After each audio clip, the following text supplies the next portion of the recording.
para tratar los temas de regiones. Sin embargo, no sin antes saludar a todos los hoy jueves 26 de noviembre, en esta conferencia de prensa, saludar a todos los compañeros comunicadores y periodistas que se conectan a través de la sala de Google Meet a esta conferencia de la agenda. Hoy tenemos a la consejera para las regiones, Luz María Múnera. Bienvenida, consejera, nuevamente aquí a la agenda. Bueno, muchas gracias por la invitación y siempre dispuesta a estar aquí. Y bueno, este programa es especial porque esa comunicación con nuestros medios alternativos para mí es todo un placer. Bueno, muchas gracias siempre por estar aquí y también a todos los compañeros, a los colegas comunicadores que se conectan. Ya vamos a decir desde qué regiones nos están acompañando. Hoy jueves 26 de noviembre en esta conferencia de prensa que nos lleva directo a pensar en la paz, los pactos territoriales como tal.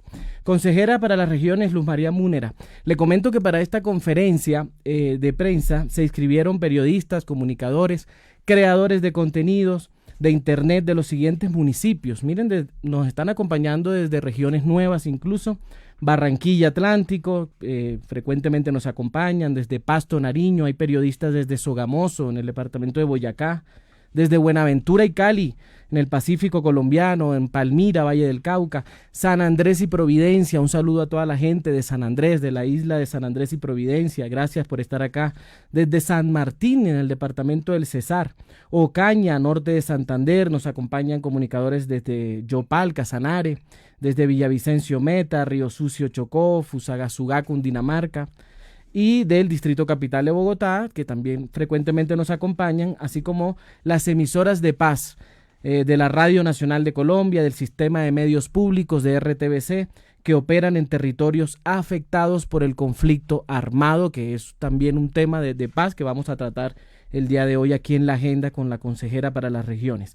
Vamos a recordar la metodología, ya muchos la conocen, los que habitualmente nos acompañan, a partir de una pregunta que le formularemos a la consejera. Ella nos va a ilustrar sobre el tema durante unos 7 minutos, 7, 8 minutos después de esa intervención. Entonces abrimos la ronda de preguntas para que cada uno de los periodistas en las regiones pues puedan plantearle las preguntas a la consejera.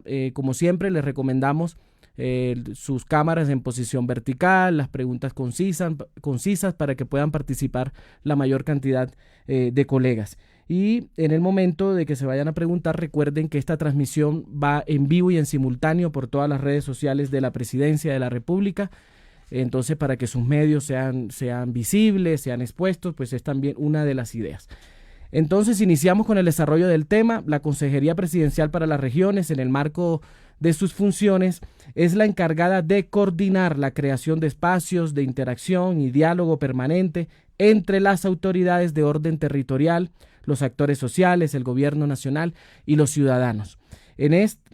Los pactos territoriales son una estrategia y una oportunidad para cerrar brechas históricas de desigualdad y exclusión social, dándole visibilidad a las inversiones en muchos temas, en infraestructura, en salud, en educación, en proyectos productivos también para las regiones que mejoren pues la calidad de vida de las comunidades, que sean un verdadero reflejo de las demandas y luchas de las poblaciones más afectadas por la violencia y la pobreza en el país.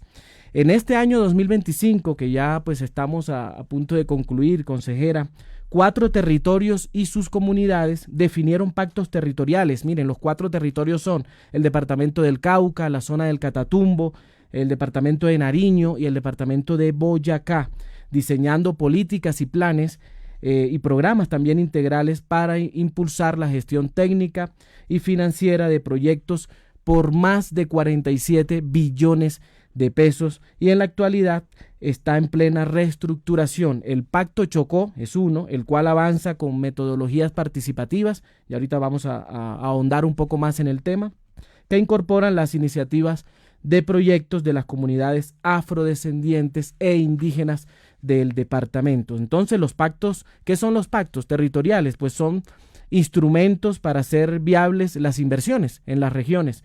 en infraestructura, en salud, en educación, en proyectos productivos que mejoren la calidad de vida de los ciudadanos, de las comunidades en nuestras regiones del país. Entonces, consejera, el propósito de los pactos es precisamente consolidar la paz territorial, podemos decir. Por eso es claro dónde se han establecido estos pactos de desarrollo social en el marco del plan de desarrollo. Entonces le preguntamos, consejera, ¿ha sido fácil este proceso de concertación, de construcción como tal de los pactos? ¿Y qué significa esto para el corto y el mediano plazo de inversiones, en cuanto a las inversiones previstas? ¿Qué significa esto para el corto y el mediano plazo en las regiones y en las comunidades del país, en los territorios? Bueno, lo primero es que yo no lo llamaría fácil o difícil, yo más bien diría que la construcción de los pactos ha sido una gran experiencia de participación ciudadana. Eso es lo primero que hay que decir, porque es una apuesta, digamos, del presidente Gustavo Petro, que busca que comunidades, organizaciones sociales, etcétera, los gobiernos locales, tanto departamentales como municipales, y el gobierno nacional se sienten a debatir y a discutir cómo lograr llevar un desarrollo sostenible a esas comunidades, a esos territorios, con unos principios básicos. Primero, alrededor del agua, ¿cierto? Recordemos que ha sido una promesa del presidente Gustavo Petro cómo avanzar en el ordenamiento del territorio alrededor del agua. Segundo, con el problema ambiental adelante. Y tercero, pues llevando dignidad, digámoslo así, a las comunidades, a estas poblaciones. Entonces no es fácil ni difícil, sino que ha sido un diálogo franco, un diálogo constante, que permite que esas apuestas del gobierno nacional para el cumplimiento de su plan de gobierno, lo que el presidente Gustavo Petro le ofreció y le prometió al país. Segundo, también hay un interés real de alcaldes y gobernadores, pero sobre todo este gobierno ha querido que las organizaciones sociales se sienten. Claro, hay complejidades en unos territorios más que en otros. La otra pregunta que me hacías acompañada de esa, discúlpame que me volé. ¿Qué significan esas inversiones al corto y mediano plazo? Lo otro es que garantizan la mayoría 10 años, que en los próximos 10 años haya un desarrollo constante. Digamos que hemos encontrado territorios tan atrasados, con tan poco desarrollo, con tantas dificultades en salud, en educación, en desarrollo en ciencia y tecnología, territorios sin agua, territorios sin energía, etcétera, que no es posible planificar que los pactos sean una respuesta, ¿cómo te lo digo?, a corto plazo. Son la mayoría a mediano plazo, porque además el presupuesto general de la nación no nos da para hacerlo en un año y los tiempos que implica esto tampoco. Entonces, digamos que vamos a dejar instalados unos pactos que, ojo, nosotros esperamos que el cambio continúe, que el cambio siga y avance hacia adelante, pero si esto no sucediera, son las comunidades quienes tienen que hacer respetar estos pactos para que se mantengan, así que estamos dejando capacidad instalada para el desarrollo del cambio en Colombia. Consejera, antes de ya abrir paso a la ronda de preguntas aquí de los colegas, ¿cómo va ese seguimiento que se le hace desde la consejería a los compromisos que ha hecho el presidente Gustavo Petro en las regiones? Bueno, aquí tengo inclusive mi informe de gestión, va bien. Nosotros digamos que podríamos ir mejor. Hay que recordar una cosa que decía el presidente Gustavo Petro en el último Consejo de Ministros. Recordemos que nuestro primer año, pues mientras aprobamos plan de desarrollo y todas las cosas que suceden, pues ese primer año se nos fue mucha parte de él acabando de cumplir el plan de desarrollo del presidente anterior. Lo mismo va a pasar ahora, un año después no nos faltan 7 meses, porque ese primer año, mientras se aprueba plan de desarrollo del próximo presidente, pues seguirá caminando el plan de desarrollo, sobre todo el plan de gobierno del presidente Gustavo Petro. Entonces, teniendo en cuenta eso, nosotros tenemos un total de compromisos de 767 desde el primer día de gobierno. En ejecución están 431, el 53.19%, y ya cumplidos tenemos 244. Así que la cifra es buena, es una cifra alentadora que nos puede decir que tenemos condiciones para que terminemos el gobierno con el presidente cumpliendo esos compromisos. De 767 compromisos, 53% están en ejecución y 244 compromisos O sea, el cumplidos. 31.81%. El 31% ya cumplidos. Es una cifra buena, pues para lo que llevamos. Y de los que están, de ese 53% que está en ejecución, es bueno contar que con avance superior está el 40%. Con avance superior el 40%. O sea, bueno, 182. 182. Ahí están los datos, ahí están las cifras. Ahora sí, abrimos la ronda de preguntas. Comenzamos con Miguel Dueñas. Miguel, buenos días. Muy buenos días, doctora Munera, Celso y todo el equipo. Hay unas situaciones que me molestan muchísimo y es que cuando uno se reúne con comunidades desmovilizados de la guerrilla y de los paras, son claros estas personas que no tienen mucha formación, es decir, mientras no haya agua potable, es imposible pensar en el desarrollo de las regiones. Aquí en los Llanos Orientales lo que se han robado son muchísima plata. Es imposible contar la cantidad de plata que se han robado. Y además, muchísimas de las obras que se hacen son para remendar cosas mal hechas y para seguir haciendo cosas mal hechas. ¿Por qué no priorizar, doctora Munera, que lo que se haga primero sea ese tema de potabilización exclusivamente y si sigue habiendo recursos, que ojalá lo haya, el tema de tratamiento de aguas residuales? Porque se habla, por ejemplo, para esta región de que la gente vaya y haga turismo de río, turismo de olla, pero resulta que es que en esos mismos ríos cae todo el desecho de las casas. Entonces, no habrá forma de que en ese pacto se priorice casi que exclusivamente el tema de potabilización de agua y del manejo de aguas residuales. Bueno, lo primero es que los pactos dejarían de ser pactos si nosotros simplemente decimos, venga, esto es un pacto solo por el agua, de la potabilización y el manejo de residuos sólidos. Ahí nos toca escuchar a las comunidades, escuchar a alcaldes y gobernadores. Es una prioridad el tema del agua para el presidente Gustavo Petro, sin lugar a dudas. Y en eso hemos avanzado, no todo lo que quisiéramos. Ustedes saben las dificultades que hemos tenido de presupuesto, pero hemos avanzado y hemos avanzado bien. Pero ojo, ¿qué es un pacto? Yo quiero volverlo a repetir. Pongámonos de acuerdo, con un énfasis grandísimo en comunidades. Entonces allí hay que escuchar todas las voces. Y claro, hay una priorización en el tema de agua. Pero ojo, porque también para las comunidades el poder llevar dignidad parte, por ejemplo, del tema de educación.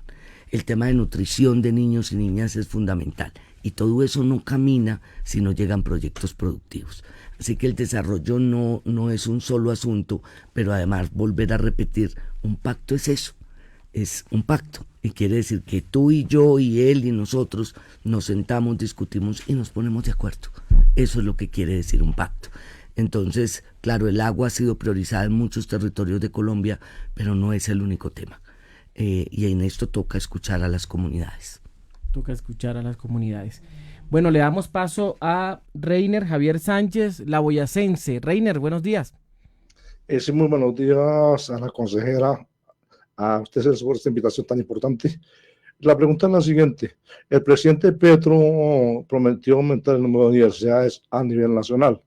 En el caso de Boyacá tenemos el Instituto Técnico Agrícola y también tenemos el Instituto de Pamplona. En este momento está planteando con Pamplona de que estos institutos sean universidades, ya que cuenta con la infraestructura, pero falta más apoyo por parte del gobierno. ¿Qué posibilidad hay, digamos, de que esa propuesta se consolide dentro del departamento de Boyacá? Ya sé que se fortalecería la educación, fortaleciendo el campo, fortaleciendo los programas, puesto que la problemática en Boyacá es grande debido a que hay mucha contaminación por los fungicidas, falta de nuevas tecnologías que fortalezcan el campo. Entonces, desde ese punto de vista, ¿cómo se podría hacer una reunión con ustedes? Y también, ¿cómo se fortalecería esa propuesta del presidente Gustavo Petro, que es hacer más universidades para los colombianos? Muchas gracias. Bueno, Reiner, hola. La propuesta inicial del presidente Gustavo Petro fueron 100 universidades.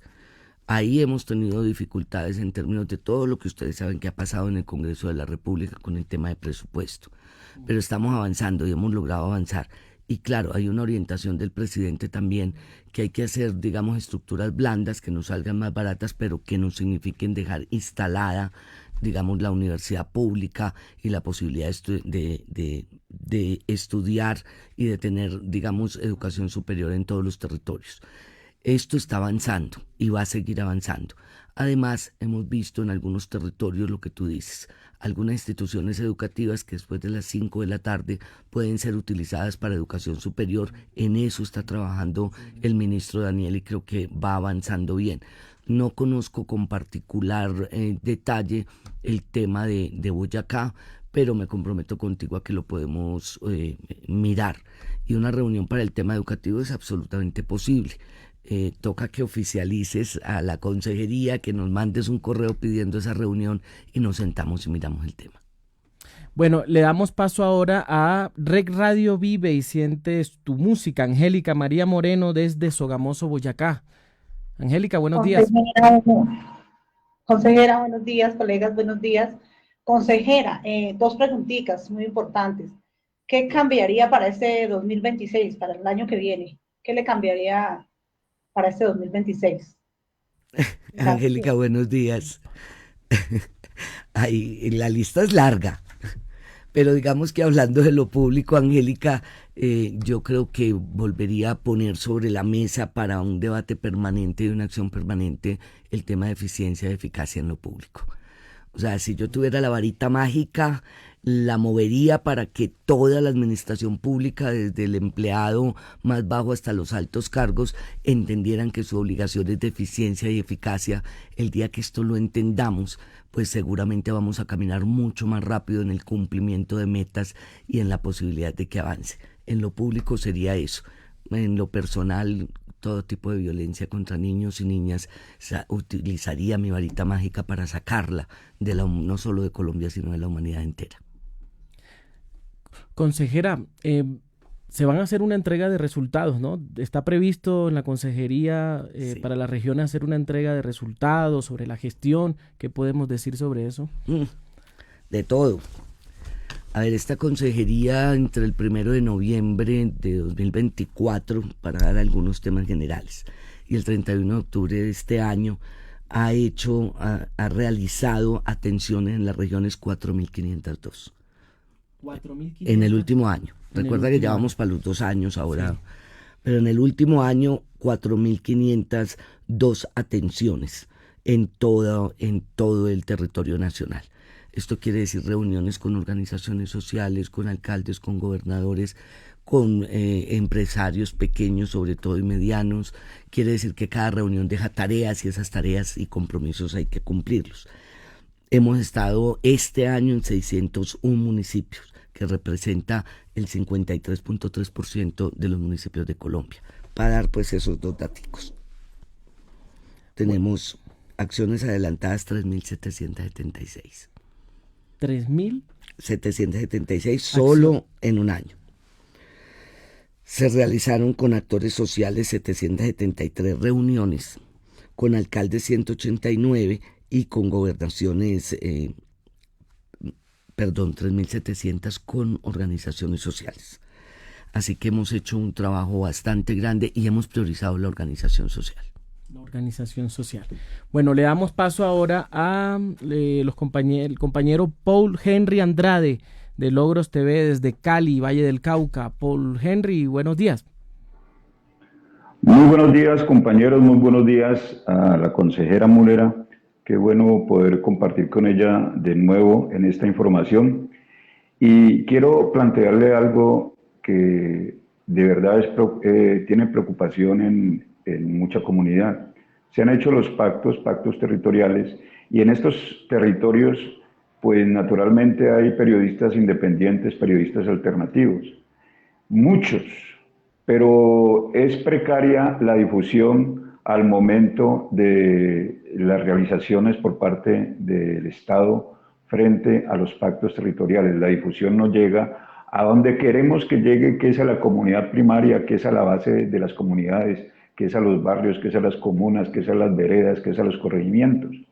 Partiendo de ahí, digo yo, ¿por qué no elaboramos un pacto con los medios alternativos de comunicación de toda la nación? En este momento hay un reconocimiento claro por parte del gobierno en referencia a identificar los medios alternativos de comunicación, y hay un trabajo que se está haciendo, pero se está haciendo porque este gobierno es diligente en ese sentido. Esperamos que el cambio continúe en el próximo gobierno, que el gobierno sea de la misma línea, pero también necesitamos que haya un cuerpo de financiación externo del gobierno para los medios alternativos de comunicación. Crear un pacto donde seamos nosotros originarios en una idea de un Fondo Nacional de Prensa que tenga vinculación privada, vinculación particular y vinculación del gobierno para que crezca en el futuro y que los medios alternativos tengan la posibilidad de ser financiados y de autofinanciarse, porque de lo contrario haremos un trabajo muy fuerte como el que está haciendo y veremos un trabajo muy fuerte como el que está haciendo el gobierno en este momento, pero se truncará en el instante en que ideas diferentes pues tengan la manija de nuestro país. Así que, ¿qué tal un pacto con los medios alternativos de todo el territorio colombiano y que podamos nosotros crear un fondo de autofinanciamiento para medios alternativos, doctora Munera? Bueno, lo primero es que Presidencia está haciendo un gran esfuerzo y un gran trabajo. Este programa es una muestra de ello con los medios alternativos de comunicación. Lo segundo, este es un tema muy del resorte del Ministerio de las TICs y creo que es con él con el que hay que sentarse a hablar este tema. Digamos que yo no defino ese tipo de asuntos, pero creo que es, digamos, válido lo que estás planteando y lo que te digo es un tema. En lo político, digámoslo así, Presidencia ha cumplido de sobra, viene trabajando muy bien con medios alternativos. Nosotros inclusive cada vez que vamos a regiones intentamos visitarlos, pero el tema como tú lo estás poniendo debe ser puesto en escena, debe ser puesto en discusión con el Ministerio de las TICs. Le damos paso ahora a Milton Fabiani, nuestro creador de contenido. Milton, buenos días. Muy buenos días a nuestros compañeros comunicadores de las regiones, un saludo muy especial, por supuesto que a nuestra consejera para las regiones, un saludo muy especial, qué gusto tenerla por supuesto conectada en este programa, y bueno, entendemos que hay muchas cosas por supuesto que hacer, que adelantar, que fortalecer.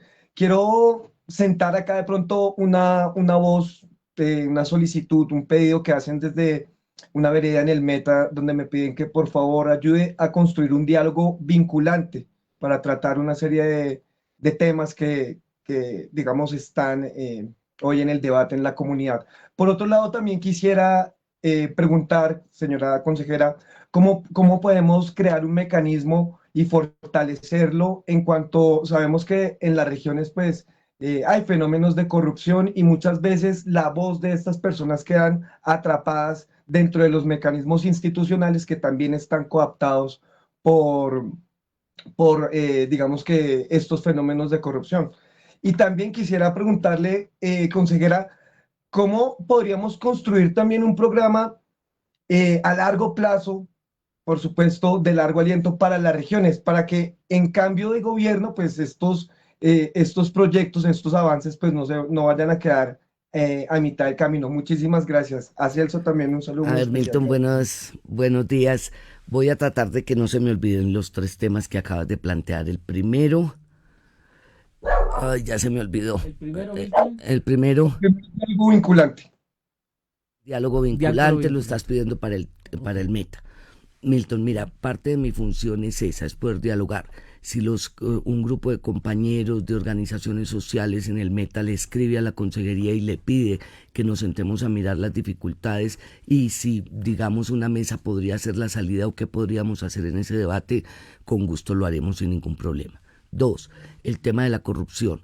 Mira, yo vengo planteándole a la organización social a lo largo y ancho del país la necesidad de crear veedurías fuertes. En eso nosotros estamos ayudando. Tenemos una buena relación con la Procuraduría General de la Nación, que además debe ayudar en estos aspectos, es parte de su función. Así que la gente debe conformar, porque a veces le llegan a uno, mire, es que se robaron 1.000 millones de pesos haciendo esta carretera. Estoy diciendo cualquier bobada, poniendo un ejemplo. Pero cuando uno dice, venga, ¿cuáles son las pruebas sobre esto? No las hay. y digamos que en el debido proceso y en el derecho pues uno tiene que tener unas pruebas iniciales. La mejor manera de que las organizaciones puedan cuidar los recursos públicos, pero además avanzar en poder denunciar de manera seria, son las veedurías ciudadanas. Nosotros podemos ayudar. Si se definen en cualquier lugar del país la conformación de una veeduría, nosotros ayudamos a conformarla, a explicarles, a hacer cursos para que se entienda, hablamos con Procuraduría para que nos ayuden esos cursos y puedan tener la preparación suficiente. Y el tercer tema, ay Milton, eran tres. El tercer tema, ¿cómo afianzábamos los mecanismos de... Ah, no, perdón. ¿Cómo fortalecer un programa a largo plazo desde las regiones también? Porque sabemos que hay cambio de gobierno y por temas políticos muchas veces se ponen palos a la rueda. No queremos, por ejemplo, que la salud deje de llegar a los territorios donde hasta ahora está empezando a llegar, la educación que hasta ahora está empezando a llegar a los territorios. No queremos que ese proceso pues deje de crecer. Entonces, ¿qué podemos hacer? Porque precisamente quedamos a expensas, ¿no? Muchas veces, y si analizamos también, digamos que un poco el rezago de nuestro país, en parte es a eso también, consejera. Entonces, Pienso yo, ¿no? mira, me pones ahí en un hilito muy delgadito, pero definitivamente continuar con el cambio tiene que ver con que el próximo gobierno sea el cambio. Así de sencillo. No es más complicado.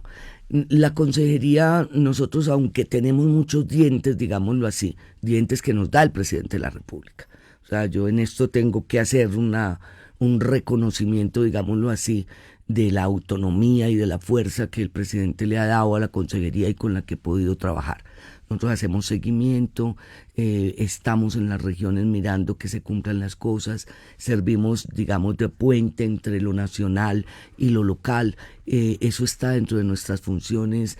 Por orden presidencial manejamos muchas mesas interinstitucionales que ayudan a que se desarrolle mucho más fácil los procesos y otras, pues como las sentencias, nos ayudan también a que lo social, digamos, se fortalezca. Pero fundamentalmente, el que el cambio se quede no depende de nosotros, depende del pueblo colombiano. Y en eso la necesidad, mi cantaleta eterna, quienes han estado conmigo en regiones lo saben, mi cantaleta eterna de hay que organizarse, hay que fortalecer la organización social y hay que pelear por lo que ya se ganó.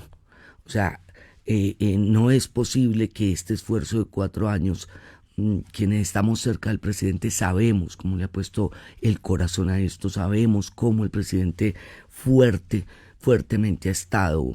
Yo siempre digo que tiene el corazón y el cerebro bien puestos, pero esto depende del pueblo colombiano. Nosotros hacemos nuestra parte, seguimos trabajando. 4 años no es suficiente, pero el presidente ha hecho millones de cosas en estos 4 años que abrieron una gran puerta al cambio. Pues depende del pueblo colombiano organizado que este proyecto continúe y que el cambio real, completo, sea una realidad para Colombia. Bueno, habíamos anunciado que desde la isla de San Andrés, desde San Andrés y Providencia, nos acompañaban hoy. Vamos a darle paso a Elizabeth Mejía Salazar, del medio Hoy Se Habla De. Elizabeth, buenos días. Muy buenos días, un saludo a todos, sí, desde la isla de San Andrés. Hoy tenemos un día lluvioso, estamos pasando por un frente frío, pero bueno, aquí estamos. Mi pregunta es, porque no conozco cuál es el pacto con San Andrés. No lo tengo en mi disco duro por parte, y creo que la consejera de pronto sí ha tenido varias entrevistas en Bogotá con el gobernador, pero acá en la isla no recuerdo una presencia. Entonces sí, de pronto pedirles que su mirada también se centre un poco acá con el tema de que tenemos un distrito 4 que necesita mucha ayuda del gobierno porque se inunda la zona más importante de la isla en el norte, más poblada, y eso depende de las gestiones del gobierno nacional. Bueno, buenos días y Elizabeth, y buenos días para las islas. Sí he estado ya 4 veces en la isla.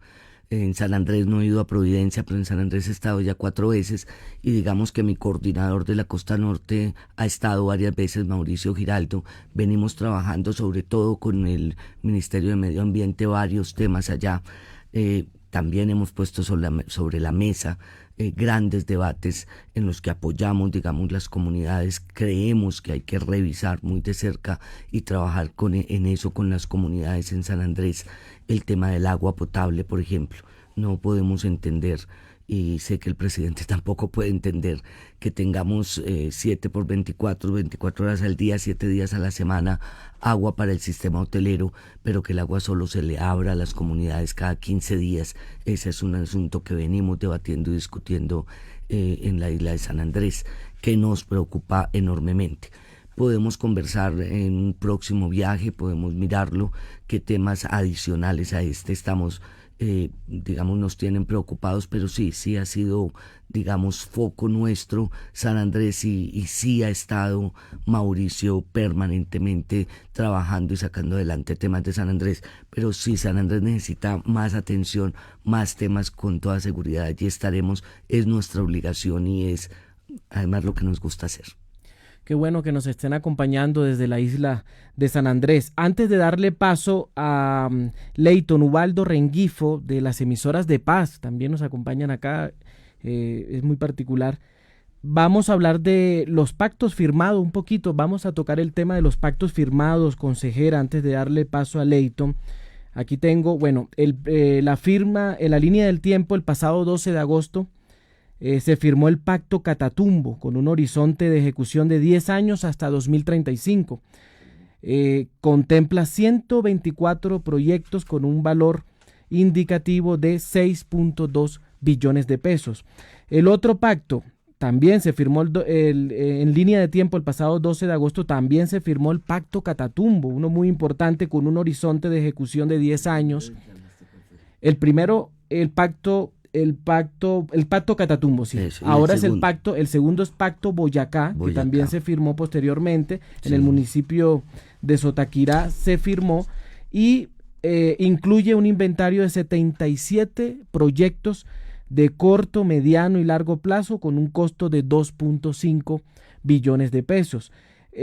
Por otro lado, el 11 de septiembre también se suscribió el Pacto Territorial Cauca. El Pacto Territorial Cauca, que fue un acuerdo histórico pues, entre el Gobierno del Cambio, la Gobernación del Cauca, los 42 alcaldes del departamento, de los municipios de Jamundí, Valle del Cauca, comunidades y organizaciones sociales. Ese está distribuido en 15 macroproyectos, en más de 200 proyectos sectoriales, también por 27 billones de pesos el Pacto Territorial Cauca. El otro pacto que se firmó es el de Nariño, en el distrito de San Andrés de Tumaco. Ese tiene una inversión estimada de 12.4 billones de pesos y una relación indicativa de 261 iniciativas y proyectos este pacto de Nariño. Y en la actualidad está en proceso la estructuración del Pacto Chocó. El Pacto Chocó avanzando con metodologías participativas que incorporan las iniciativas de proyectos de las comunidades afrodescendientes e indígenas del departamento del Chocó. Aprovechando todo este contexto de paz, entonces le damos paso a Leyton Ubaldo Rengifo de las emisoras de Paz del Sistema de Medios Públicos. Leyton, qué gusto tenerte aquí en la agenda. Buenos días. Buenos días, compañeros y compañeras consejera. Buenos días, bendiciones desde Río Sucio. Consejera, lo que pasa es que, no es, Río Sucio tiene muchas cosas que decirle en esta vaina, porque mire, nosotros tenemos un problema que es las bocas del atrato, que cada ratico, ahora en este momento estamos a pique, está el pueblo todo a pique, y me gustaría que usted le dijera al presidente, pues ver si los colabora en unas dragadas de las bocas del atrato, porque acá los niños, hace ni un mes, 2 meses aproximados, se los ahogó un niño de solamente 7 meses de edad. Y otra cosa es que nosotros no tenemos alcantarillado, no tenemos acueducto. Ahora que el municipio está metido en un proyecto de la entrega que van a hacer por acá por Río Sucio, sí me gustaría que usted le dijera al presidente, pues los colabora entre totalmente en el dragado de las bocas del atrato. Eso era todo. Bueno, Leighton, déjame, seguramente el presidente a veces saca tiempo para escuchar estos programas, pero me comprometo con que voy a pasar la inquietud. Estamos trabajando en este momento muy duro porque nos salga un pacto Chocó, sobre todo participativo, donde los 31 alcaldes del Chocó puedan tener una participación activa, la gobernación, por supuesto, y obviamente las comunidades. Yo espero que podamos avanzar en toda esta estrategia de participación rápido y podamos firmar, a más tardar, si pudiéramos antes mucho mejor, pero a más tardar la primera quincena de enero, el pacto Chocó. Sobre el dragado, déjame, eso es un tema del presidente, pero también es un tema con el doctor Carrillo, con el UNGRED. Déjame converso con él y le paso la inquietud de lo que está pasando en Bocas de la Tratovi. Es importante pues llevar la Sí. información, precisamente es uno de los propósitos, el propósito principal de este servicio de la agenda, este servicio para los medios comunitarios, medios de paz en las regiones del país, es precisamente tender esos puentes con las entidades de orden nacional, en este caso la UNGRED, la Consejería para la Paz. Le damos paso a Diana Gaitán de PSI Radio. Diana, buenos días. Bueno, muy buenos días para todos. Mi consejera, muy buenos días desde PSI Radio. Mi pregunta es si ya se han firmado unos pactos. El segundo fue el de Boyacá, con una cantidad de dinero ya pues determinada. Mi pregunta es, ahorita, sí o sí va a haber cambio de gobierno, no sabemos pues quién va a subir. ¿Estos recursos de alguna manera ya están garantizados o puede que el gobierno entrante diga, como dicen casi todos, la olla está pelada y no hay para continuar con los procesos, con los proyectos o con los pactos que ya se tenían programados e inclusive firmados? ¿Ya el dinero está o nos pueden salir con el cuentico de siempre, es que ya no hay recursos? Gracias. Hola querida, buen día para ti. Los pactos se organizan técnica, jurídica y políticamente, digamos que son los tres elementos. Y en esto hay que saludar el trabajo de planeación nacional.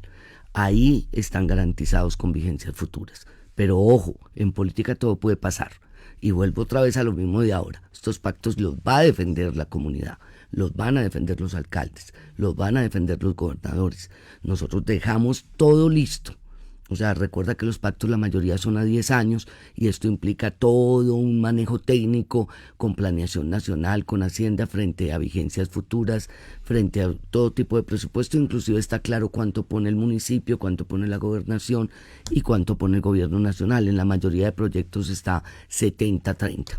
El gobierno nacional coloca el 70% y los gobiernos locales el 30%. Esto está garantizado técnicamente, pero ojo, o sea, todo puede pasar.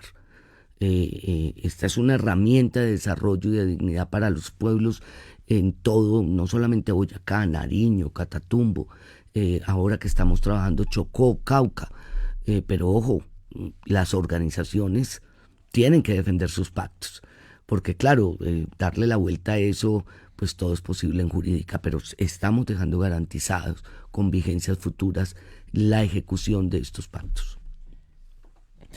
Consejera, hablábamos aquí previamente a salir al aire en la agenda del tema de las sentencias. Es un tema importante. En la Consejería para las Regiones se ha recaudado la responsabilidad del cumplimiento de sentencias constitucionales.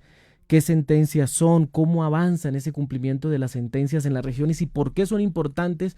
Aquí a través de los colegas comunicadores de las regiones, ¿por qué son importantes el cumplimiento de esas sentencias? ¿Qué contienen? Bueno, lo primero es que eso es un chicharrón, como decimos en mi tierra. Es un chicharrón, pero no, chicharrón y no chicharrón. Nosotros como consejería tenemos la orden de ayudar, de coordinar el cumplimiento. En este momento ya son 30 sentencias que tenemos que implican pues la presidencia del presidente de la República. Llegamos a organizar toda esa vaina. Las sentencias no son fáciles. En la T302, por ejemplo, tenemos más de 400 autos de la Corte y cada auto son órdenes y órdenes que cumplir. Para este gobierno no ha sido difícil. Encontramos sentencias abandonadas, sentencias en 2014 o de 2017 o de 2019 o 2015, etcétera. que ni la Corte ha sacado un auto, y que estaban ahí durmiendo el sueño de los justos. Nosotros hemos empezado a despertarlas, digámoslo así, y digamos que la Corte ha empezado a moverlas también, y no ha sido difícil porque digamos que las sentencias casi siempre están enfocadas en derechos fundamentales y están enfocadas mucho también en el tema de medio ambiente. Entonces, para el presidente Gustavo Petro cumplirlas pues termina siendo un placer, porque su plan de gobierno y su orientación lo dicen claramente, sin ningún problema. El presidente está diciendo todos los días, mi plan de gobierno es cuidemos la casa grande, medio ambiente, organización del territorio alrededor del agua, pero también está lo otro, son los derechos fundamentales, derecho a la alimentación, al agua potable, a la educación, a la salud. Así que es complejo, pero es un placer cumplirlas, porque hacen parte de lo que está orientando el presidente Gustavo Petro para el cambio del país. Las sentencias tienen que ver con cumplimiento de la Constitución, podemos decir, ¿sí? Claro, y de derechos fundamentales. Y de derechos fundamentales, sí, claro, para las comunidades, y pues eso... Donde hay más énfasis, por lo menos en lo que yo tengo, es medio ambiente. Yo tengo nevados. Ayer estuve en Santa Marta con el tema que queremos proponerle al magistrado el cierre. Obviamente la decisión es de él, pero ayer estuvimos en Isla Salamanca. En el parque Isla Salamanca, sí. Y hay una sentencia. Hay una sentencia. Tenemos el tema minero, tenemos el río Atrato como sujeto de derechos, y por el otro lado niños y niñas, que es un problema grave, sobre todo indígenas, pero de todo tipo, en términos de no se nos pueden seguir muriendo los niños. Y en eso está amarrado a un montón de cosas, porque no es un problema de cómo llevo donde mueren los niños comida y chao, no. Es un problema de que si queremos que esa cifra no se vuelva a subir, entonces hay que llevar proyectos productivos, hay que llevar agua potable, hay que llevar educación, etcétera, etcétera. Por ponerte un ejemplo, la T302, cuando nosotros llegamos en mayo de 2024, habían 17 entidades. Hoy el MESEP, que es un mecanismo especial de cumplimiento que conformamos, son 47 entidades del gobierno nacional y local sacando adelante la Guajira para que allí los niños y niñas no se nos vuelvan a morir. Es un tema más estructural, pues sacarlos de la pobreza multidimensional, no solamente la monetaria, sino la multidimensional, donde puedan acceder. Y quiero hacer énfasis en esto, ojo, porque ha sido, bueno, no es fácil, pero porque ha sido, digamos, rico trabajarlas, porque yo siento que cada vez que estoy sacando adelante una sentencia, estoy sacando adelante la orientación de mi presidente, ¿cierto? Porque ellas están relacionadas con vida digna. Con vida digna, sí, con la potencia mundial de la vida. Ajá. Con el eslogan. Sí, claro. En el Parque Isla Salamanca, bueno, eso por allá por mi tierra, por mi región, en el departamento del Magdalena, ya muy cerca, ya a Barranquilla, ahí cerca pues al puente Pumarejo, todo eso es una zona con una riqueza medioambiental hermosa, además, una zona, tiene que ver con medio ambiente, ¿sí? Sí, claro. Recuerda que cuando se hizo la vía, la Gran Vía, se crearon unos problemas grandes en la Ciénaga Grande del Magdalena. Y está planteada la doble calzada. Está planteada. Ciénaga Barranquilla. Eso va a ser otro problema. Pero sí, digamos que el que creó esta, tenemos cosas tan bonitas como esta, ¿cómo se llama? El manglar. Manglar, sí, los manglares. Mira, parte de la sentencia obligaba cómo recuperábamos lo que perdimos cuando esa vía se hizo. Porque yo no soy muy técnica en eso, pero dejamos por la vía de revolver, digámoslo así, el agua dulce con el agua del mar. Y esto creó enormes problemas, además de la quema permanente del manglar. Hoy yo me siento muy orgullosa de que eso haya sucedido en el gobierno de Gustavo Petro. Hoy tenemos el manglar como estaba hace 60 años. Y eso es... Yo ayer me sonreía en esa reunión, porque hoy le podemos decir al magistrado, mire, este gobierno cumplió. O sea, ni siquiera estamos volviendo al momento de la vía. Logramos más con parques nacionales, que ha sido bellísimo. Mire, parques nacionales es una cosita chiquita que a mí a veces yo quisiera tener plata para darles más plata para que puedan trabajar mejor. Es una entidad bellísima, pero parques nacionales, medio ambiente, está ahí también, están las CAR. Y que ayer el informe que estábamos preparando diga, mire señor magistrado, hoy el manglar está como estaba hace 60 años. Uno estira pecho, pues. Uno se pone muy pinchado diciendo, eso sucedió en el gobierno de Gustavo Petro. Y no había sucedido en otros gobiernos. El gobierno del cambio. El gobierno. El gobierno del cambio. Consejera, muchas gracias. La verdad, estos temas que competen a las regiones, de hecho, desde su consejería, donde se tratan los temas regionales, los pactos territoriales, sí competen bastante a las regiones, y es el sentido, el propósito de este servicio periodístico que se ofrece con los colegas comunicadores desde las regiones. Por eso siempre es una habitual invitada aquí a la agenda. Muchas gracias por estar aquí una vez más. Bueno, un mensaje para mis compañeros comunicadores en las regiones: búsquennos, nosotros siempre tenemos las puertas abiertas. Cuando yo llegué a una región, ahora cambiamos un poco el equipo de comunicaciones. Chucho Jesús Pinilla, le decimos cariñosamente Chucho, es nuestro nuevo coordinador de ese equipo, y está dándose a la tarea de que cada que llegamos a un departamento, yo jamás me quedo una semana en Bogotá, estoy todo el tiempo en la calle, con la gente, en los territorios, podamos hablar con ustedes. Así que cuenten con esta consejería, cuenten con que vamos a informar de manera permanente, y 1.000.000 de gracias a esta casa por invitarme. Y bueno, aquí un poquito romántica hoy porque estoy como condolida con todo lo que tenemos que hacer. Tengo 7 meses y espero que me rindan como 20 años. Siempre bienvenida acá a la agenda, consejera. Y a los colegas, gracias también por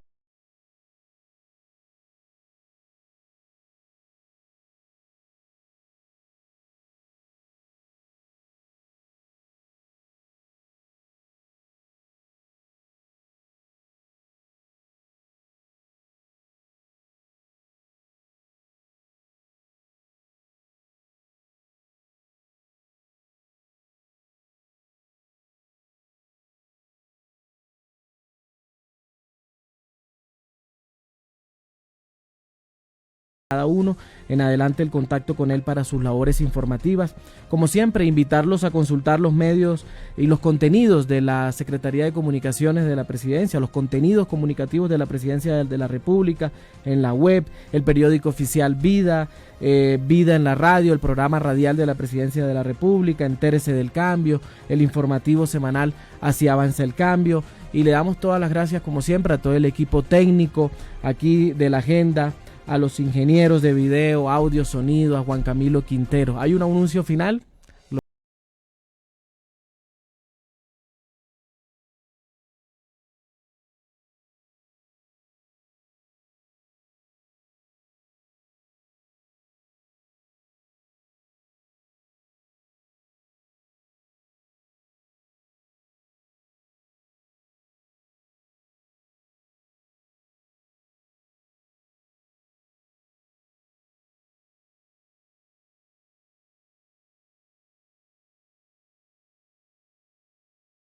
A los ingenieros, a Juan Camilo Quintero, Orlando Rengifo, a nuestra productora Ángela María Parra, a nuestra directora Gloria Ortega y a este conductor Celso Tete Crespo, les decimos buen fin de semana y gracias por estar aquí en la agenda. Nos vemos en la próxima oportunidad.